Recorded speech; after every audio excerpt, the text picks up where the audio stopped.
Selamat pagi, salam damai sejahtera jemaat yang terkasih dalam Tuhan.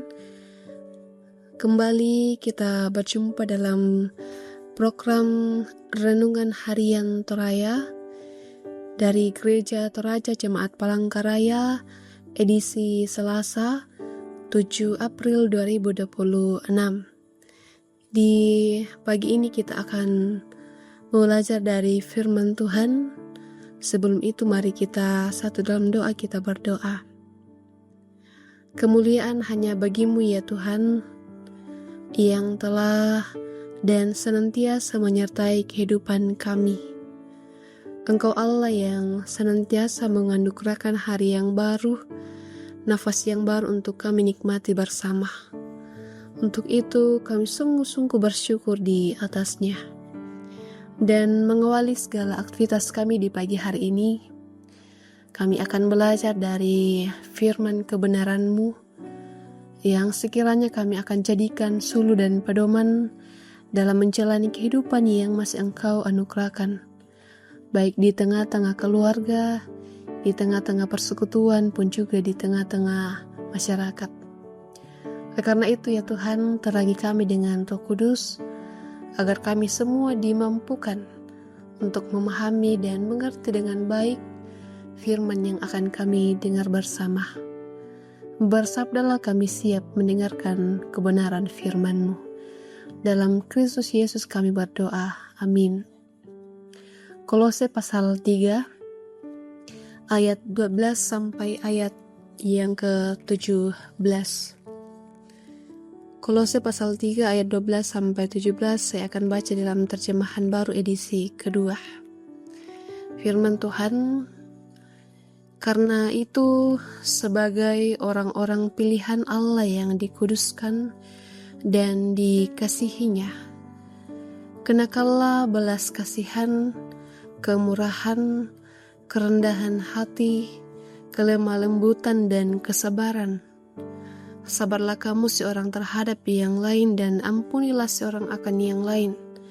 Apabila yang seorang mempunyai keluhan terhadap yang lain, sama seperti Tuhan telah mengampuni kamu, perbuatlah juga demikian. Di atas semuanya itu kenakanlah kasih sebagai pengikat yang mempersatukan dan menyempurnakan. Hendaklah damai sejahtera Kristus memerintah dalam hatimu, karena untuk itulah kamu telah dipanggil dalam satu tubuh. Dan bersyukurlah, hendaklah perkataan Kristus tinggal dengan limpahnya di antara kamu, sehingga kamu dengan segala hikmat mengajar dan menegur seorang akan yang lain, dan sambil menyanyikan mazmur, puji-pujian dan nyanyian rohani, kamu mengucap syukur kepada Allah di dalam hatimu. Segala sesuatu yang kamu lakukan dengan perkataan atau perbuatan, lakukanlah semuanya itu dalam nama Tuhan Yesus, sambil mengucap syukur melalui Dia kepada Allah Bapa. Amin. Menegur dalam kasih. Pak pakilala situang Pak Kaboro menjadi tema perenungan kita di pagi ini. Bapak Ibu, saudara-saudari yang terkasih, ketika menyampaikan teguran itu bukanlah perkara yang mudah.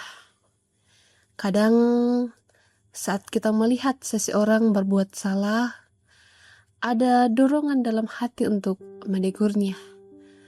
Namun seringkali rasa takut menyinggung perasaan orang tersebut membuat kita ragu untuk menegur, untuk mengingatkan mereka. Dalam pembacaan kita, Rasul Paulus dalam suratnya kepada jemaat di Kolose memberikan peringatan oleh karena kekhawatiran akan pertumbuhan iman jemaat di Kolose akibat menjamurnya ajaran sesat. Salah satu yang paling serius yaitu ajaran yang seolah-olah merendahkan posisi Kristus sebagai satu-satunya jalan keselamatan. Karena itu Paulus menegaskan bahwa Kristus harus menjadi pusat kehidupan setiap orang yang percaya. Sehingga selain hidup dalam ketaatan dan kesetiaan kepadanya, cara hidup orang percaya juga harus mencerminkan teladan Kristus. Dalam hal ini, Paulus menekankan kasih sebagai teladan utama yang diperlihatkan oleh Kristus Yesus sendiri. Kasih itulah yang menjadi dasar bagi orang percaya untuk tetap teguh dalam iman dan membangun hubungan yang benar dengan sesama kita. Ia menegaskan bahwa mereka yang telah ditebus oleh darah Kristus harus menjalani kehidupan yang baru, yaitu kehidupan yang dipenuhi dengan kasih dan kepedulian terhadap orang lain. Sebab justru karena kasih dan kepedulian itulah Kristus rela menyerahkan nyawanya bagi saya dan juga Bapak Ibu. Oleh karena itu, sebagai satu tubuh Kristus yang telah dikuduskan dan telah dikasihi, kita sebagai gereja harusnya menjadi tempat bukan hanya untuk berkumpul, tetapi juga untuk mewujudkan kasih itu secara nyata. Salah satu wujud kasih yang paling nyata ialah berani menyampaikan teguran dengan kasih.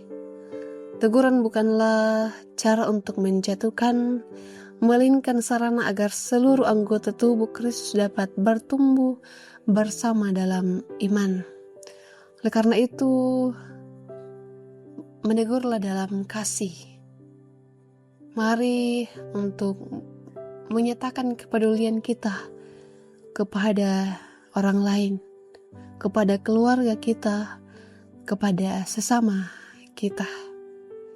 Kita nyatakan kepedulian kita dengan cara mengingatkan mereka ketika mungkin berada di hal-hal yang mungkin tidak berkenan di hadapan Tuhan.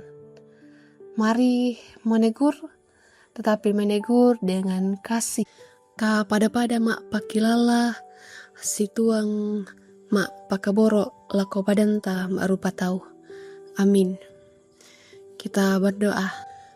Sungguh kami mengucap syukur Tuhan, di pagi hari ini waktu dan kesempatan kami boleh nikmati bersama. Kami boleh belajar dari kebenaran firman-Mu. Kami kembali diingatkan untuk menjadi umat Allah yang senantiasa menegur, menyatakan kepedulian kami terhadap sesama dengan cara mengingatkan, dengan cara menegur dalam kasih.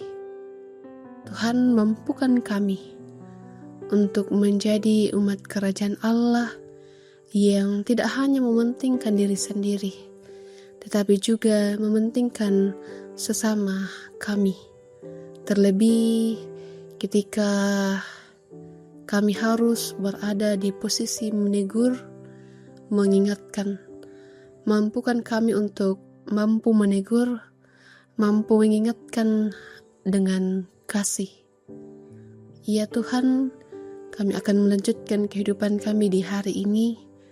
Berkati kami dalam tugas, tanggung jawab, dan peran kami masing-masing. Kiranya semuanya boleh kami kerjakan dengan baik, sesuai dan seturut dengan kehendak Tuhan. Kami berdoa untuk semua harapan, kerinduan, dan juga pergumulan yang mungkin kami rasakan. Tuhan, bukakan jalan agar kami boleh menikmati kasih dan pertolongan Tuhan yang terjadi melalui setiap harapan dan kerinduan kami yang sesuai dan seturut dengan kehendak Tuhan. Kami menyerahkan hidup kami ya Tuhan, hanya ke dalam tangan pengasihan-Mu. Tuhan memberkati kami semua, menjaga dan memeliharakan setiap langkah kehidupan kami. Ini doa kami Tuhan, permohonan kami, ungkapan syukur kami. Dalam nama Tuhan Yesus kami berdoa. Amin.